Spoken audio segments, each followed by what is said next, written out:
Salut à tous. Aujourd'hui j'avais envie de parler un peu de comment vous avez commencé les mangas ou les animes. Parce que je vois qu'en fait on a vraiment des petits blocs de génération qui ont des animes de référence assez spécifiques. Et je trouve ça plutôt intéressant de savoir comment vous avez commencé. Moi je vais vous dire comment j'ai commencé exactement. Même si on est beaucoup dans cette époque où on a commencé à peu près dans les mêmes animes, j'ai pu remarquer au moins sur les réseaux. Personnellement, j'ai commencé les mangas vers 2011, si je me trompe pas, mais voire peut-être avant ou après, je sais plus exactement. Et je me souviens très bien d'être tombée sur un épisode de Vampire Knight vraiment aléatoire. Je crois que c'était sur la 17. À ce moment-là, je crois que ça s'appelait C-Star, mais je suis pas sûre exactement de la chaîne. Mais j'étais sûre que c'était sur la 17. Et ça a été un vrai coup de cœur et c'est comme ça que j'ai commencé du moins tout ce qui était anime. Après j'ai commencé du coup avec les Killary, les Academialis, Mew Mew Power, Shugo Chara, mais c'est plus à ce moment-là où j'ai découvert un peu d'autres genres de mangas qui étaient les romances, les mangas horrifiques. Quand j'étais ado, je me suis plus axée vraiment sur les romances, les Magical Girls, plus style School Life, un peu Maid-sama, Maid's Blutter, Lady and Blutter ou bien Special A-Class que j'aimerais énormément pouvoir finir un jour en manga, mais c'est très compliqué parce que c'est des séries qui sont soit plus commercialisées, très peu vendues. Maintenant, je sais qu'il y a Mew Mew Power et Shugo Chara qui ont des doubles éditions, donc ça c'est plutôt pas mal. Killary, je sais pas exactement si c'est encore en édition, je crois que oui. L'Académie Alice, c'est encore en édition, mais c'est dur à trouver les tomes. Mais il y en a encore d'autres. Je sais que Maid-sama, ça a été réimprimé, mais je sais pas si ça a repris correctement ou pas. Maid's Blutter, je crois que c'était quasiment plus inexistant. Et sachant qu'en plus c'est même pas fini, enfin c'est une fin sans une fin. Et Lady and Blutter, c'est pareil, c'est plus commercialisé. Il me manque juste un dernier tome et ça je suis tellement dégoûtée. Mais c'est des séries qui sont assez vieilles, qui du coup ne sont plus trop commercialisées. À part peut-être les Magical Girls style Sakura, Shugo Chara, du coup, c'est pas trop Magical Girls, Shugo Chara. J'aurais plus dit Mew Mew Power. Il y en avait d'autres que j'avais, mais je les ai plus en tête. Je crois que il y a aussi Doremi, Chocolat et Vanilla aussi. Et du coup, comme je suis plus axée sur les romances au début, c'est vrai que j'en ai beaucoup dans ma collection, mais parfois j'aimais ce côté un peu fantasy, un peu style vampire, un peu loup, ce qui m'a fait accrocher avec Vampire Knight. Donc du coup, j'ai commencé avec Vampire Knight. J'aimais bien un peu les sorcières, les choses dans le genre. J'ai ensuite lu Pandora Earth, qui est vraiment un coup de cœur que j'aime énormément. Tsubasa Chronicle, qui est une lecture mais plutôt en ligne parce que j'ai jamais réussi à avoir la collection complète. Parce que je crois que cette série-là, un peu la série de Clamp, on s'est un peu mis en arrêt de commercialisation. Et je trouve ça un peu dommage parce que c'est quand même des séries vraiment intéressantes, vraiment très sympas et j'adore le graphisme de Clamp. Et je sais que en ce moment, Pika est en train de réimprimer des collections de Clamp. Donc là, j'ai pu commencer X, Holic. Il y a Tokyo Babylon que j'ai commencé. J'espère vraiment qu'on va avoir Tsubasa Chronicle, qu'on va avoir Kobato. J'aimerais bien beaucoup. Ça veut rien dire. J'aimerais beaucoup le lire parce que j'avais vu l'anime. Il y a aussi il y a X que j'aimerais bien parce que je l'avais commencé et tout compte fait je l'ai revendu parce que j'ai jamais réussi à le finir. Chobits, j'aimerais bien le lire, mais je sais que les avis sont assez mitigés. Je crois qu'il y a Trèfle, si je me trompe pas, et les Sakura, mais les Sakura me tentent peut-être un peu moins. À voir, j'aimerais bien tenter quand même une lecture de Sakura, mais je me dis en vrai je pourrais me tenter que de l'anime, ça me dérange pas. Et du coup, peu à peu, j'ai découvert maintenant ce que je préfère, ce que je suis plus axée, c'est tout ce qui est horreur, tout ce qui est survival game. Donc j'ai commencé plus avec les survival games, bien que je ne suis pas du tout quelqu'un qui adore les séries horrifiques, les séries paranormales. Je suis très peureuse, je n'arrive pas du tout à regarder ce genre de séries et de films. J'arrive peut-être de plus en plus à regarder tout ce qui est un peu apocalyptique, style zombie, grâce au drama avec Sweet Home ou All of Her Day. J'arrive pas à le dire. Je vous mettrai, je vous mettrai, qui sont des adaptations de webtoons, mais qui sont très bien faites. Et souvent c'est c'est les Coréens, et je trouve que c'est hyper bien fait. Même mon copain, qui n'aime pas spécialement les dramas, adore les effets, tout ce qui est apocalyptique des Coréens. Il trouve que c'est hyper bien fait. Et même si des fois c'est un peu mal scénarisé en fonction des séries. Mais je sais qu'il y a une série de dramas, mais ça j'en parlerai dans une autre vidéo, un peu des dramas. Mais je sais qu'il y a des séries et que lui il aime bien, et d'autres que il aime moins bien, mais que moi j'adore. Et du coup j'ai commencé avec les survival games, et j'ai commencé avec les typiques Juge, King's Game, toutes les séries de King's Game que j'ai encore actuellement et que j'aime énormément, que je pourrais relire tous les ans parce que j'aime énormément cette ambiance survival game. J'aime vraiment, c'est un peu cette ambiance aussi psychologique, parce que dans Juge et Doute, il y a un peu de psychologie qui se met derrière, parce que les masques sont assez spécifiques par rapport au caractère des personnages, par rapport à leurs méfaits et tout. Donc c'est vraiment intéressant. Peut-être que j'en ferai une vidéo un peu plus explicative, même si je suis pas très... J'aimerais beaucoup pouvoir développer les mangas, développer l'essence de certaines choses, de certaines scènes, de mes ressentiments, des choses comme ça. Mais je trouve que je suis pas assez encore à l'aise à développer ce genre de choses. Et après, c'est vraiment mon avis. Et moi, mon avis n'est pas souvent très général, parce que j'ai un avis vraiment assez... je m'en fous.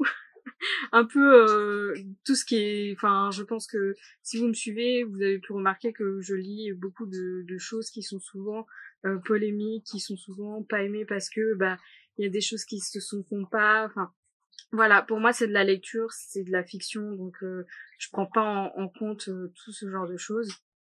Et du coup, j'ai commencé par les survival games. Ça fait 3 fois que que je dis ça. Et du coup, j'ai commencé après avec les séries un petit peu plus horrifiques, un peu plus macabres et un peu plus matures. On va avoir les incontournables de Junji Ito. Donc Junji Ito, pour moi, j'aime beaucoup, mais à la fois j'ai du mal. J'ai du mal avec ces mini-histoires, par exemple les chefs-d'œuvre de Junji Ito. J'ai pas réussi à lire les 2 tomes. Pour l'instant, actuellement, j'ai réussi à lire la moitié du premier tome.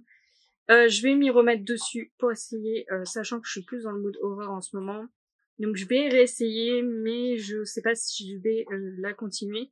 Mais par contre, ça a été un vrai coup de cœur pour tout ce qui est Tomie, tout ce qui est Remina, Frankenstein, La déchéance d'un homme. Ça, ces séries-là, j'ai beaucoup aimé ces histoires un peu plus longues. Et Tomie a vraiment été un vrai coup de cœur. En même temps, c'est, je pense, la référence de ce mangaka-là. Après, j'ai commencé avec des séries beaucoup plus violentes et beaucoup plus sexualisées. Je pense par exemple à la nouveauté chez Kurokawa, donc qui est plus vraiment une nouveauté à l'heure actuelle parce que j'ai écrit le texte il y a un petit peu plus longtemps. C'est Blood Crawling, et c'est vrai que c'est un manga avec des sujets très dark, très sexualisés, très violents, parce que il y a des viols et c'est très marquant, très prononcé. Et mais c'est dans l'histoire, c'est dans l'époque de l'histoire, c'est cohérent dans cette histoire-là. C'est pas juste mis là pour dire il y a eu ça et puis après on s'en fout. Il y a vraiment un point de départ de cette histoire. Il y a vraiment quelque chose qui se fait par rapport à cette histoire-là. Et on a aussi des séries un petit peu plus horrifiques, mais un peu moins angoissantes, je dirais, plus humoristiques un peu. Je pense plus à Dark Gathering, qui est édité chez Manabook. Et c'est une série où on va avoir une jeune enfant qui va vouloir retrouver l'âme de sa mère et qui va être accompagnée de sa cousine qui est maudite avec un de ses amis. Et on va vraiment avoir cet aspect paranormal qui va se mettre en jeu, mais à la fois avec des personnages un peu un peu excentrique et un peu un enfant vraiment un peu dans l'humour, dans ce genre de choses, et c'est plutôt intéressant et je trouve ça vraiment bien dosé parce qu'on a vraiment ce côté paranormal, ce côté sombre et à la fois cette petite touche d'humour qui va se mettre dedans.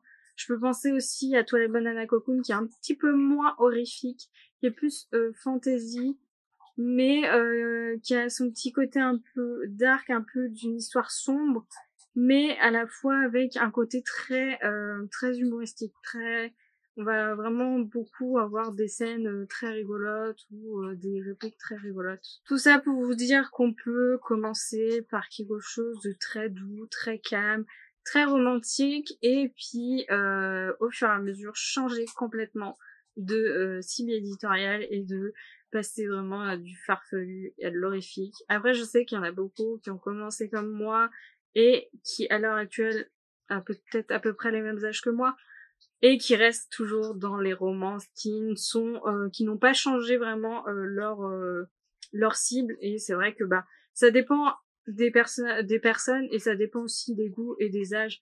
Donc c'est vraiment, on peut soit avoir une évolution aussi de maturité, on peut avoir par exemple tout ce qui est Magical Girl, romance un peu school life, et puis peu à peu se dire j'aimerais quelque chose de plus concret, de plus mature. Donc on va de plus en plus se cibler sur des romances, mais peut-être qui vont se passer dans un travail ou qui vont être peut-être un petit peu plus matures, un petit peu plus poussées sentimentalement, psychologiquement, plus réelles aussi. Et du coup, même si en soi on peut évoluer sur notre cible éditoriale, on peut continuer à aimer parce que moi j'aime toujours Shugo Chara, j'aime toujours lire Mermaid Melody. Actuellement je lis encore la suite qui vient tout juste de sortir. Je sais qu'il y a Shugo Chara qui a une suite et franchement ça ne me dérangera pas du tout d'aller acheter la suite quand ils la sortiront en France.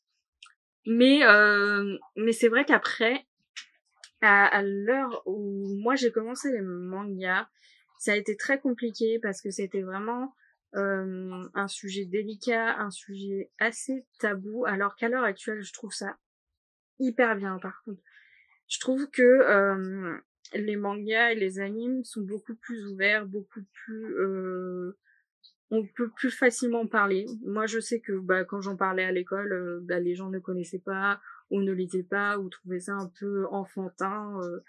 Je pense qu'il y en a beaucoup qui ont commencé à peu près en même temps que moi, qui ont peut-être dans les mêmes âges, voire même peut-être plus âgés, qui ont aussi ce ressentiment-là où quand nous on a commencé, on montrait pas vraiment. Encore à l'heure actuelle, moi, je le montre par les réseaux, j'en parle de temps en temps, mais si on vient pas m'en parler, je pense que je n'irai peut-être pas spécialement en parler.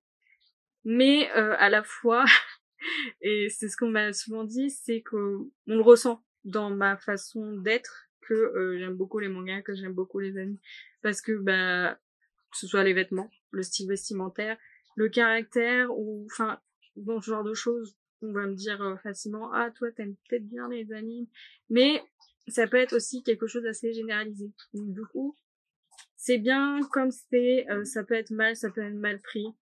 Moi en soi, ça me dérange pas, je suis pas susceptible, je m'en foutiste, mais quand je prends quelque chose à cœur, je le prends à cœur, quoi. Mais je vais pas me prendre la tête sur des choses qui semblent plus futiles, alors qu'il y a des choses beaucoup plus sérieuses. Mais cependant, j'ai commencé certes avec les Magic Girls, mais je pense qu'il y en a beaucoup qui sont passés dans le même cap où on a en fait commencé beaucoup plus tôt qu'on ne le pense avec par exemple juste les Pokémon qui sont des animations japonaises. Jeanne et Serge qui est beaucoup plus vieux, je crois c'est même pas mon époque, c'est encore une époque un peu plus basse, un peu plus lointaine je dirais. Il y a aussi tout ce qui est Albator, les Chevaliers du Zodiaque. Moi personnellement j'étais plus dans Pokémon, Jeanne et Serge, peut-être Princesse Sarah aussi. Mais je sais qu'il y a aussi nos parents, par exemple, certains parents qui ont commencé encore plus tôt avec les Chevaliers du Zodiaque ou encore Albator ou encore Dragon Ball qui est aussi une série très vieille mais très connue. Aussi avec, par exemple, beaucoup plus connu, bah, c'est Sakura chasseuse de cartes, qui passait très souvent à la télé, si je me souviens bien. Une certaine chaîne, mais je sais plus exactement la chaîne. Mais c'est vrai qu'on a tous commencé vraiment avec à peu près le même groupe, en fonction des âges, avec le même groupe d'animes. Et je pense que c'est dans tout genre de passion, on a vraiment des séries, vraiment des points communs par rapport à quand on a commencé. Donc voilà pour cette vidéo. N'hésitez pas à dire quel manga ou quel anime vous avez commencé et qu'est-ce qui vous avait fait commencer vraiment réellement, parce que bon bah moi Pokémon et Jeanne et Serge ça m'a pas fait commencer les mangas, c'est vraiment Vampire Knight qui m'a fait commencer les mangas parce que je voulais absolument la suite et il fallait lire. Mais c'est comme ça que ça m'a permis de lire et de découvrir à la fois les mangas aussi les romans. Donc c'est vrai que c'est plutôt un plus. Donc n'hésitez pas à parler, à commenter, à vous abonner si vous aimez ce que je fais et je vous dis à la prochaine.